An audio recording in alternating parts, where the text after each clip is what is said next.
السلام علیکم ورحمۃ اللہ وبرکاتہ۔ جو دوست آپ چاہتے ہیں کسی بھی قسم کا جادو ہو، کالا ہو، پیلا ہو، روحانی ہو، جسمانی ہو اور تعویذات ہو، کوئی چیز مسلط کی گئی، کسی بھی قسم کا جادو ہمارے اوپر اثر نہ کرے،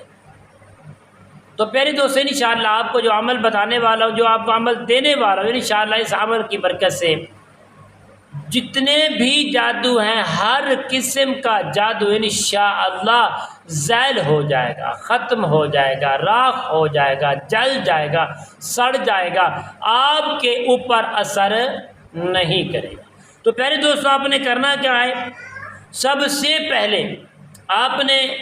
زیادہ سے زیادہ تقریباً اپنے گلے کی جو ہے نا وہ ڈوری لینی ہے، کالی ڈوری لینی ہے پیارے دوستو، کالا دھاگا، کالی ڈوری،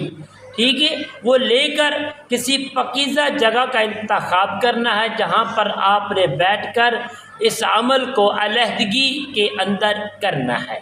پیارے دوستو کہیں علیحدگی میں بیٹھ کر آپ نے دھاگا جو ہے اپنے ساتھ رکھ لیں گے اور سب سے پہلے اپنا حصار کریں گے، 1 یا 2 مرتبہ آیت الکرسی پڑھ کے اپنا حصار کر لیں گے مکمل، تاکہ کوئی چیز آپ کو نقصان نہ پہنچا سکے۔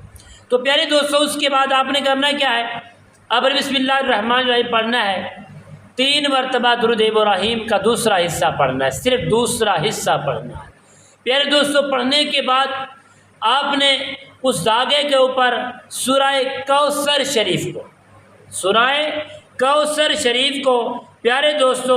اللہ کریم کے فضل و کرم سے صرف اور صرف آپ نے پڑھنا ہے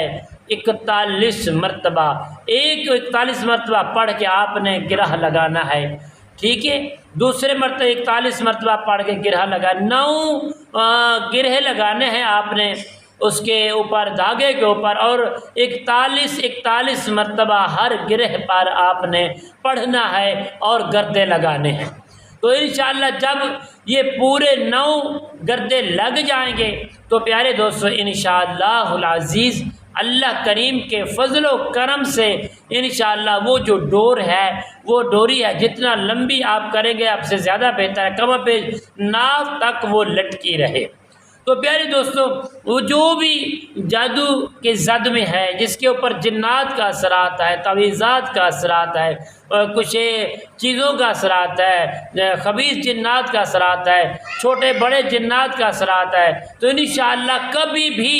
انشاءاللہ اثر آپ کے اوپر نہیں ہوگا۔ صرف ایک ہی بار اس عمل کو کر لیں، اللہ کریم کے فضل و کرم سے کبھی دوسرے عمل کی ضرورت نہیں پڑے گی، جادو جل جائیں گے، سڑ جائیں گے، زائل ہو جائیں گے، کبھی آپ پر جادو کا اثر نہیں ہوگا۔ السلام علیکم ورحمۃ اللہ وبرکاتہ۔